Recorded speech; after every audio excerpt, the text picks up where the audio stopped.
Hello friends, कैसे आप सभी। गूगल मैथ्स में आपका स्वागत है। जैसा कि आपको पता है कि पर डे जो मैथ का क्लास चलता है ऑफलाइन में, तो आपको वीडियो के माध्यम से भी प्राप्त होता है। ठीक है, तो चलिए आगे बढ़ते हैं, इस वीडियो को आगे बढ़ाते हैं। उससे पहले कि अगर आप लोग नए हैं तो इस चैनल को सब्सक्राइब कर लीजिए, वीडियो को लाइक एंड शेयर कर दीजिए। आज हम लोग जो क्लास 10th का चैप्टर नंबर 3 है, दो चर वाला रैखिक समीकरण, ठीक है, उसका हम लोग उदाहरण नंबर 14 पढ़ने जा रहे हैं। उदाहरण नंबर 14। तो चलिए क्वेश्चन क्या कह रहा है देखते हैं। कह रहा है कि बेंगलोर के एक बस स्टेशन से यदि हम दो टिकट खरीदें, एक मल्लेश्वरम का तथा दो टिकट मल्लेश्वरम का तथा 3 टिकट यशवंतपुर का खरीदें, तो दो जगह है, एक मल्लेश्वरम है और एक यशवंतपुरम है। तो सबसे पहले हम लोग मानेंगे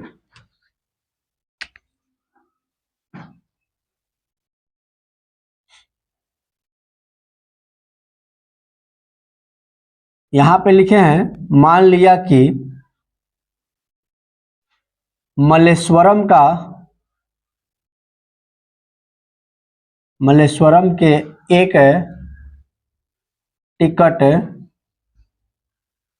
का मूल्य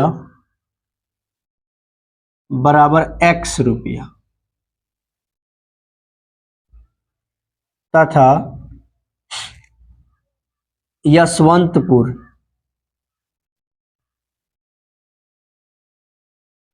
के एक टिकट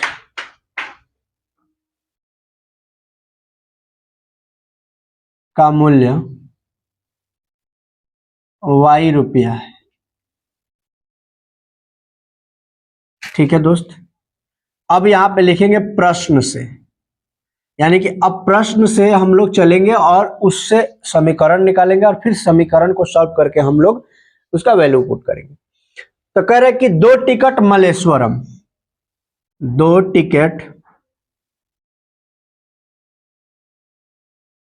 मल्लेश्वरम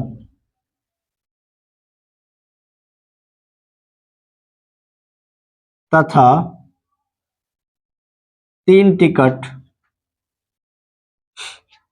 यशवंतपुर के लिए खरीदा और 46 रुपया अदा किया, यानी कि इसके लिए उन्हें कितना देना पड़ा, 46 रुपया।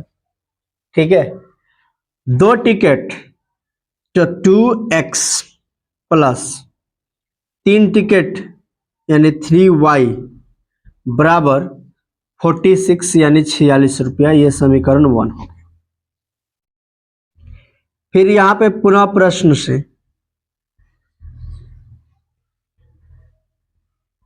अब क्या हो रहा है कि 3 टिकट मल्लेश्वरम का, 3 टिकट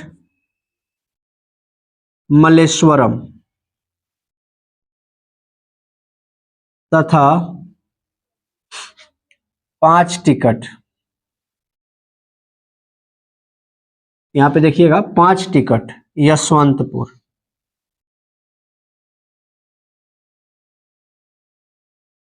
के लिए खरीदा।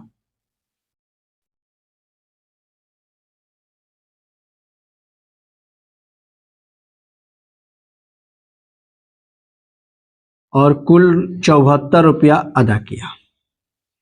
कितना रुपया अदा किया, 74। तो अब क्या है कि 3x दिखाई दे रहा है ना यहां पे, प्लस 5y बराबर 74 यानी 74, इसको लेंगे हम समीकरण 2। ठीक है, अब इसे किस मेथड से सॉल्व करना है ये जानना जरूरी है। तो इसे सॉल्व करना है ब्रजगुणन विधि से। किस विधि से सॉल्व करना है, तो इसका फॉर्मूला होता है, ब्रजगुणन विधि का एक फॉर्मूला होता है। ठीक है, तो उसे भी थोड़ा सा आप लोग को हम सिखाने का प्रयास करेंगे कि कैसे आप परीक्षा में निकालेंगे। ठीक है मेरे दोस्त, तो यहां पे आपको लिखना है B1, यहां पे लिखना है B2, यहां पे लिखना है C1 और यहां पे लिखना है C2। ठीक है, फिर यहां पे लिखना है A1 और यहां पे लिखना है A2, और फिर यहां पे लिखना है B1 और यहां पे लिखना है B2। ठीक है, इसमें X, इसमें Y और इसमें 1।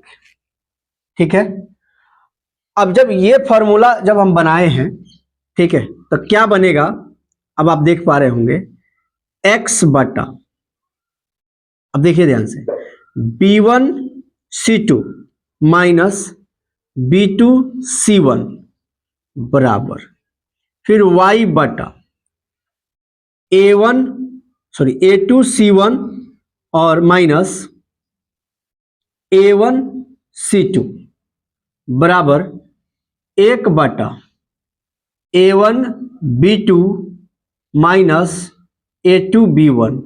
अब ये आपका एक क्या है, सीक्वेंस मिल गया हमें। अब आपको समझ में ये नहीं आ रहा होगा कि A1 का मान कौन रखेंगे, B1 का मान कौन रखेंगे, C1 का मान कौन रखेंगे, कोई दिक्कत नहीं है, वो भी आपको समझाते हैं। देखिए घबराइएगा मत, हम ऑफलाइन के जैसा आपको वीडियो में दे रहे हैं ऑनलाइन में। जैसे 1 घंटा पढ़ाई होता है, 1 घंटा तो नहीं होगा आपका आधे घंटे में समाप्त हो जाएगा। तो आप घबराइएगा तो ये चीजें आपको कंप्लीट नहीं होगा। एक बार वीडियो देख लीजिएगा ना तो आपका काम हो जाएगा। तो चलिए आइए देखते हैं आगे।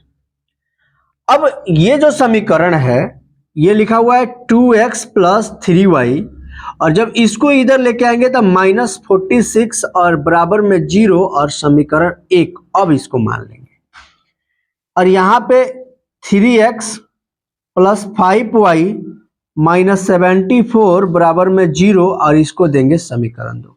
यहां पे दिखाई दे रहा है ना, कोई दिक्कत इधर? चलिए अब इसमें का ये जो है A1 का वैल्यू है, ये जो है ये A2 का वैल्यू है। इसको बोलेंगे B1, इसको बोलेंगे B2, इसको बोलेंगे C1 और इसको बोलेंगे C2। इसका मतलब पहले वाला पहले का हो गया, दूसरे वाला दूसरे का हो गया। तो चलिए अब देखते हैं x बाटा B1C2, तो B1 के जगह पर 3 है और C2 के जगह पर -74 है, तो 3 गुने -74 माइनस B2 के जगह पर 5 है, ठीक है, और C1 के जगह पर -46 है, यानी 5 गुने -46। ठीक है, अगले स्टेप में यहां पे है y बटा A2C1, A2 यहां पे है 3, ठीक है, A2 और C1 के जगह पर 46, यानी 3 गुने -46। फिर A1 के जगह पर 2 है और C2 के जगह पर -74।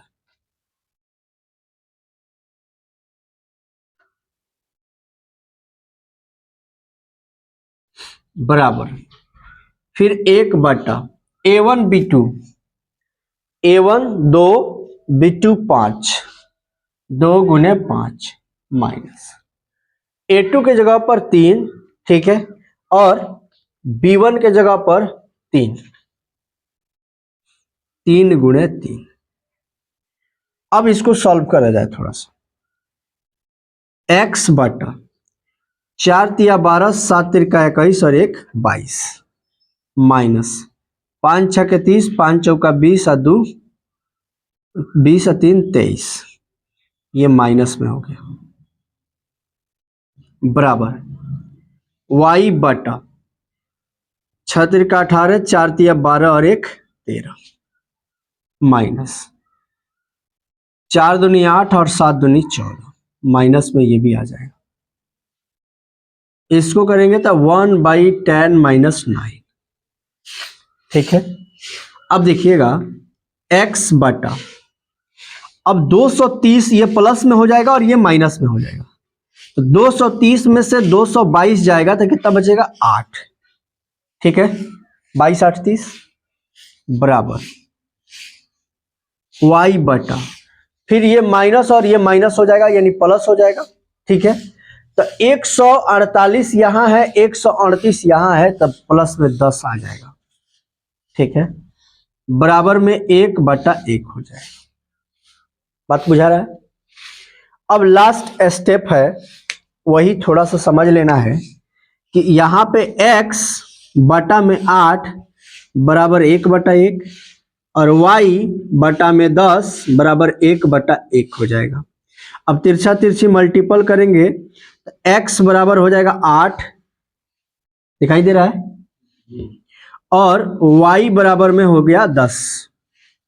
इसका मतलब यह हुआ कि मलेश्वर के एक टिकट का मूल्य 8 रुपया है और यशवंतपुर के एक टिकट का मूल्य 10 रुपया है।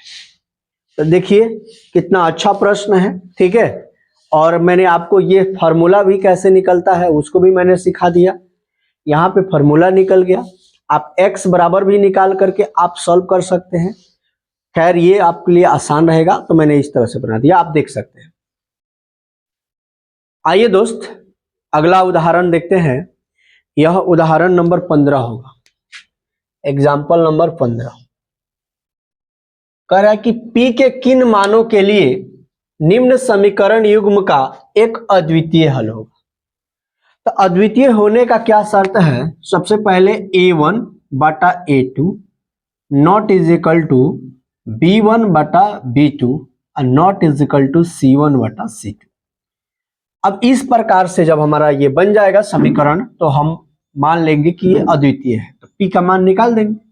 अब देखिए A1 बटा A2, ठीक है, उसके बाद not is equal to B1 बटा B2 और not is equal to C1 बटा C2। ठीक है, इसके लिए हमें क्या A1 बटा A2 की जगह पर 4/2 not is equal to P/2, ठीक है, और नॉट इज इक्वल टू 8/2। अब यहां पे देखिए ये दो और ये दो खत्म। ठीक है, खत्म हो गए कि नहीं? तो इतना ज्यादा हम लोग को भागने की जरूरत नहीं है, आराम से करेंगे हम लोग। ठीक है, ये जैसे था वैसे हो गया। अब आप देखिए 4/2 not is equal to P/2, ये चला गया, तो P naught is equal to 4। यहां पे हमारा आंसर P का क्या आ गया? P का मान कभी भी 4 नहीं आना चाहिए। तो वही पूछा है कि P के किस मान के लिए, तो P का मान 4 नहीं होना चाहिए, बाकी कुछ भी हो सकता है। आइए दोस्त अगला उदाहरण यानी 16 नंबर उदाहरण देखते हैं। 16 नंबर उदाहरण कह रहा है कि K के किन मानों के लिए निम्न समीकरण युग्मों का अपरिमित रूप से अनेक हल होगा।